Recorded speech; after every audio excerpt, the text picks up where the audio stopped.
Matag Huwebes Santo, nakasentro ang liturhiya sa simbahan sa mga eksena sa katapusang panihapon ni Jesucristo ug sa mga apostoles. Sa simbahan sa Mandawi daw na himong atraksyon nila ang mga life-size nga mga imahin niini. Ang live report ni Nico Serino. Nick?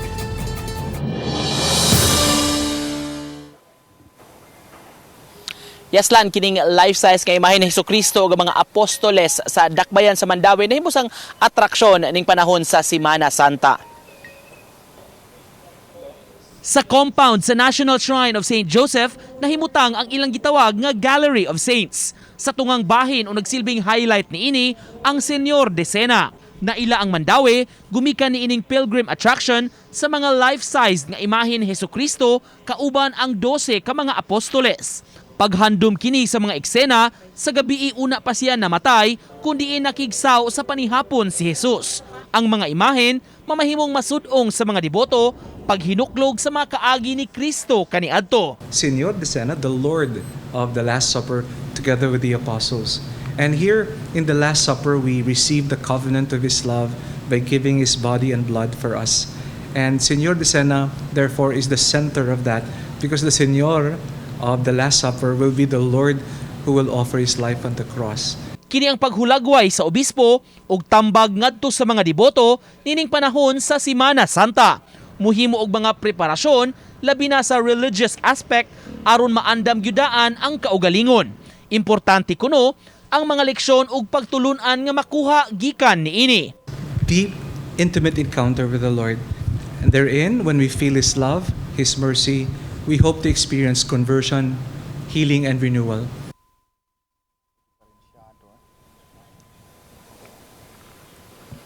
Samtanglan ning mga higayon na aton ipakita ang sitwasyon dinhi sa Diha Cosalem Street dinhi sa dakbayan sa Sugbo sulod mismo sa Archbishop's Residence compound na ni katibotang karonlan sa Eucharistia Garden of Thanksgiving.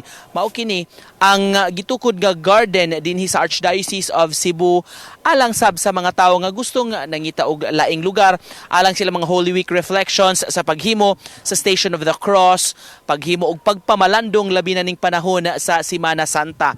Nining Martes Santo sa hapon lan dunay pipila na mga deboto, mga tawo nga midayo dinhi sa Eucharistia aron mohimo og Station of the Cross o Via Crucis ning mga oras. Labi na karon sa paglandong gyud sa panahon, nag-abot-abot ang pipila sa mga deboto nga misugod sa ilang paghimo sa Station of the Cross at ubangan nining mga life-size nga mga imahe ni Jesucristo sa 14 ka mga istasyon, mga naagian niya sa iyang passion hangtod sa iyang paglubong og pagkabanhaw. Kining Eucharistia Garden of Thanksgiving gitukod ni siya niadtong tuig 2016 kahinumduman atol sa pag-host sa Sugbo sa International Eucharistic Congress ug usa sab ni sa nahimong highlights ug usa sab sa gi-inaugurate niadtong higayuna nga matud pa remembrance o handumanam sa dakong kalihukan nga gi-host sa Sugbo alang sa simbahang Katoliko. Nahinabi nato baguhay lang lan ang pipila sa mga nagmanage dinhi bukas ang Eucharistia hangtod sa gabi gani dunay mga lights dinhi,